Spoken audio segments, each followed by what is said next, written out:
tapat, matatag at maaasahan balitang tama at totoo lamang dito sa Pilipinas Network. Magandang araw sa ating mga kababayan sa Pilipinas at sa buong mundo. Huwag kalimutang pusuan ang video, sumubaybay at pindutin ang batingaw upang lagi kayong updated sa balita. Simulan na natin. Isang mainit na balita mula sa gitnang silangan. Nayanig sa magkakasunod na malalakas na pagsabog ang lungsod ng Damascus sa Syria, kasabay ng makasaysayang pagbisita ni French President Emmanuel Macron. Nagdulot ng matinding pangamba ang insidente dahil naganap ito habang patungo ang leader ng Pransya sa Pampanguluhang Palasyo upang makipagpulong sa bagong pangulo ng Syria na si Ahmad al-Sharaa upang talakayin ang hinaharap ng bansa. Ayon sa mga ulat, narinig ang mga pagsabog malapit sa kilalang Four Seasons Hotel kung saan pansamantalang nanunuluyan ang delegasyon ni Pangulong Macron. Agad namang naglabas ng pahayag ang opisina ng Pangulo ng Pransya at kinumpirmang ligtas ang pinuno at walang pinsalang tinamo. Sa kabila nito, hindi agad nagbigay ng opisyal na pahayag ang mga otoridad sa Syria hinggil sa pinagmulan o motibo sa likod ng mga pagsabog na ito. Sa kabila ng tensyon sa labas, ipinabatid ng Palasyo ng Pransya na nagpatuloy pa rin ang nakatakdang pagpupulong sa pagitan ni Macron at Pangulong Ahmad al-Sharaa.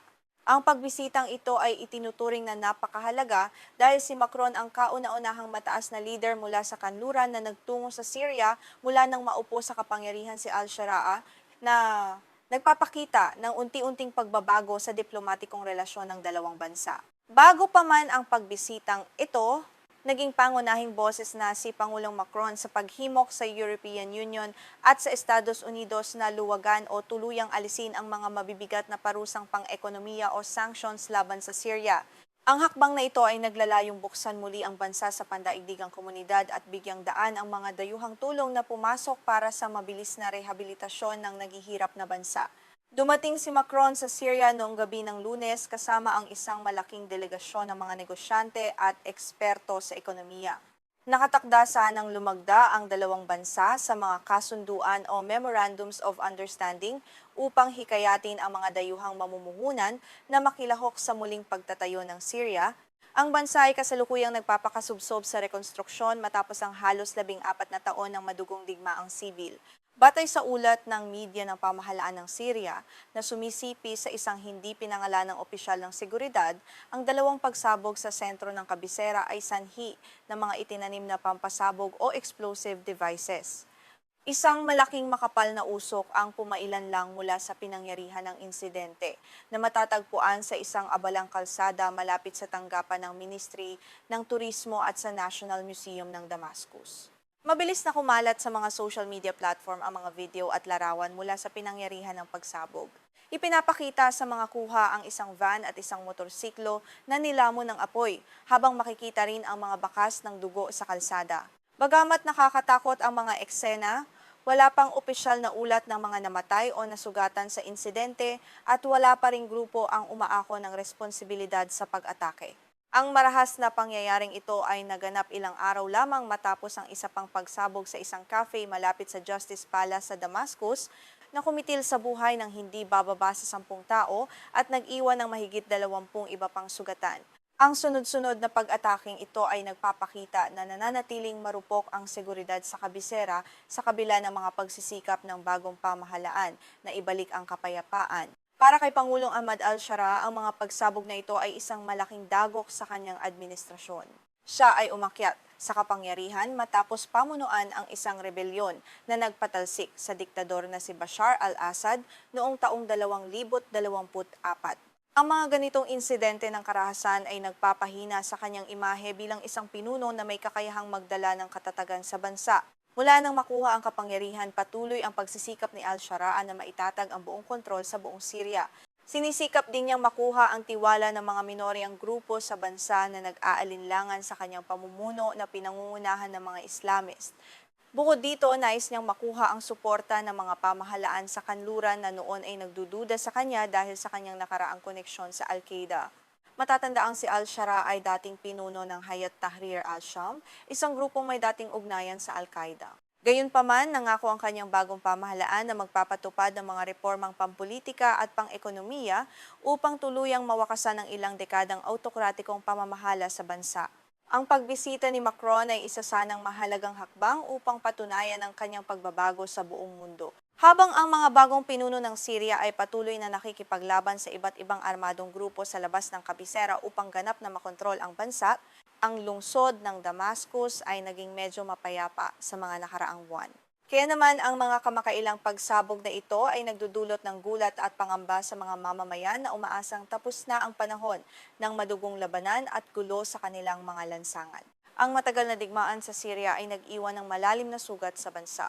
Tinatayang halos kalahating milyong tao ang namatay habang milyon-milyon naman ang napilitang lumikas at maging mga refugees sa ibang bansa.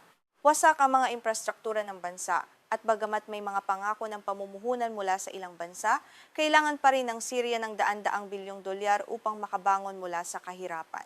Bago tumuloy sa Pampanguluhang Palasyo para sa pulong, nakipagkita muna si Pangulong Macron sa mga kinatawan ng civil society sa Syria.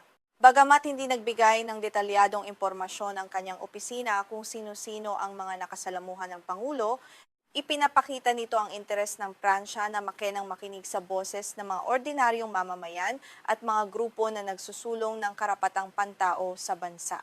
Ang paglalakbay na ito ni Macron ay may malaking implikasyon sa rehiyon. Matapos ang kanyang pagbisita sa Syria, nakatakda siyang lumipad patungong Ankara, Turkey upang dumalo sa gaganaping NATO summit. Inaasahang ibabahagi niya sa kanyang mga kapwa leader sa NATO ang kanyang mga obserbasyon sa Syria at ang kanyang pananaw sa kung paano makatutulong ang komunidad ng mga bansa sa muling pagbangon ng gitnang silangan. Ang hakbang ng Pransya na makipag-ugnayan sa bagong pamahalaan ng Syria ay pinapanood ng buong mundo ng may pag-iingat. Maraming bansa sa kanluran ang nag-aalangan pa rin kilalanin ang administrasyon ni al-Sharaa dahil sa kanyang nakaraan.